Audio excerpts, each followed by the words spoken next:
welcome Abijoma Onyato tonight.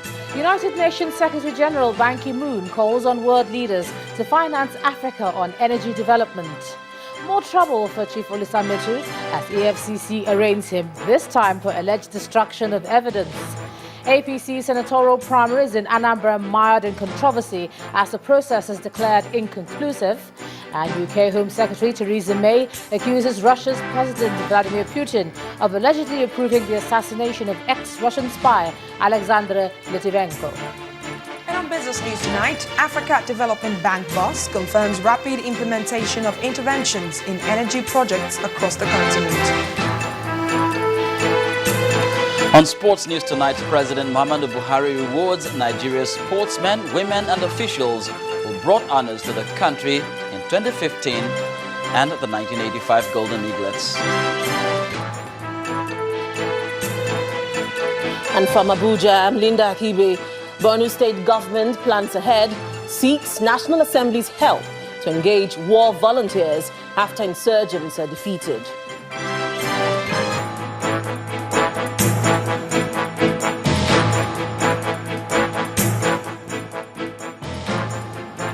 The United Nations has asked countries of the world to quickly ratify the historical agreement reached at the last climate change deal in Paris, and that was in December. The call was made by the UN Secretary General Ban Ki-moon at the World Economic Forum holding in Davos. Mr. Ban also announced plans for a new Earth Day and the need for world leaders to finance energy projects in developing countries. Our Foreign Affairs correspondent Amarachi Ubani reports. Agreed in Paris. This would be Mr. Ban's first major address to the World Economic Forum and one of his briefest speeches. He pointed out that natural disasters have undermined the gains made in climate efforts and urged world leaders to join him in the signing of a new Earth Day in April this year. That will be the best possible way, the first best way to celebrate Mother Earth Day. Everyone here can take at least one of these steps, and so can billions of other people in this world. Ladies and gentlemen, let us do our part and empower them for our common future. Concerned that leaders would make agreements without much commitment, the UN Secretary General rules out steps to help nations achieve goals decided at the Paris summit. First, national climate plans must urgently be converted into bankable investment strategies and projects. Second, we must generate sufficient financing for developing countries to bypass fossil fuels and meet high energy demands with low carbon sources. Third, we need greater attention and resources for climate resilience. That is why I launched a new climate resilience initiative in Paris called A2R, that is, to anticipate risks, observe shocks, and adapt development approaches. Fourth, we need to rapidly increase climate actions at every level. I will work to help strengthen this action agenda in public-private partnership. The UN chief has also been concerned about an increasing scarcity of water in the world, a precious resource which, according to him, is crucial to realizing the Sustainable Development Goals which aim to eradicate poverty. While the UN says 90% of all disasters are water-related and that by 2050 the world will have just 60% of the water it needs, Mr. Ban has invited world leaders to join a panel that will meet regularly between now and 2018 to address the challenges. Amarachi Ubani, Channels Television News. Well, and back here, let's take a look at the federal government's anti-corruption war. And the National Publicity Secretary of the People's Democratic Party, Mr. Olisa Metuh, has been arraigned on a 2-count charge of criminal destruction of evidence and property of the Economic and Financial Crimes Commission. Mr. Metuh, who was brought in handcuffs from the Kuje prison, where he's being remanded pending the fulfillment of his bail conditions, pleaded not guilty to the charges. Our correspondent Amaka Okafor reports. 2 days after a federal high court granted him bail, the National Publicity Secretary of the People's Democratic Party arrived in the company of prison officials to the FCT High Court in handcuffs. This time, the Economic and Financial Crimes Commission is accusing him of destroying evidence by tearing into pieces statements he made to the investigative officers at the commission. But Mr. Metuh denies any wrongdoing. There are two charges arising from, according to them, what transpired while he was under detention, the EFCC. So as the trial progresses, then we'll see how that unfolds. Again, Metuh and his lawyers expressed displeasure over what they described as the infringement of his rights. What they are doing is wrong. He has not been convicted. He's not a prisoner. It's a blatant infringement of his rights. And it is wrong. And when someone who ought to know consistently does something that is wrong, then it gives you some cause for concern. We intend to take that up with the authorities. Perhaps their superiors might not know, but it's all over the place. It's all over the news.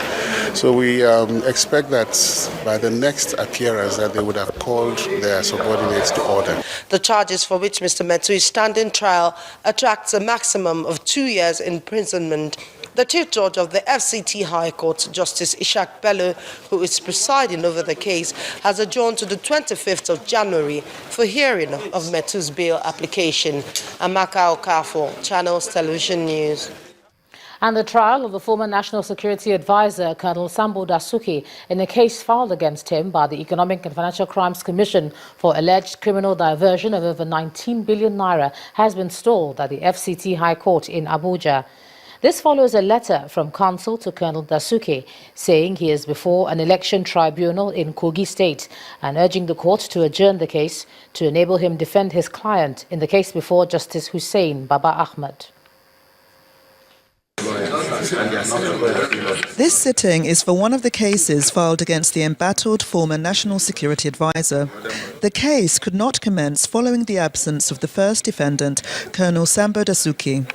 However, counsel to the Economic and Financial Crimes Commission told the court that he will produce Colonel Dasuki, and the case was stood down for 1 hour. And just as he promised, the former National Security Advisor, who was not produced at a sister case at the Federal High Court the day before, arrived at the court premises in the company of security operatives. Again, trial could not commence because counsel to Dasuki, Mr. Ahmed Raji, was absent. He had written to the court saying that he was before an election tribunal in Kogi State, and as such, the trial should be deferred to the 22nd of January 2016. While other parties in the suit conceded to the letter, counsel to the EFCC, Mr. Rotimi Jacobs, expressed reservations on the grounds that the defence has a team of lawyers that could have managed the case. His counsel wrote letters to the Fed that they will not be able to attend today's proceedings because of the election matter. So that is what happened, and the court had to adjourn it tomorrow. On his part, the trial judge, Justice Hussein Baba Yusuf, adjourned the case to the 22nd of January for trial to commence. And staying in the courts, the trial of Abdulaziz Muhazab and 4 others suspected to be masterminds of the twin blasts that rocked Kuje and Nyanya areas of the Federal Capital Territory on October the 2nd, 2015 has been stalled following an application by the federal government seeking to protect its witnesses. At the resumed trial in Abuja, the prosecutor, Magaji Labaran, argued his application on the ground that one of the witnesses to be relied upon by the federal government lost his life under questionable circumstances. Lawyer to 2 of the accused persons, however, opposed the application, saying his clients have been paraded before the public and anyone who is willing to testify against them should be able to do so in open court. Justice Abdul Kafarati, after listening to the arguments by both counsel, adjourned the case to February the 15th for ruling.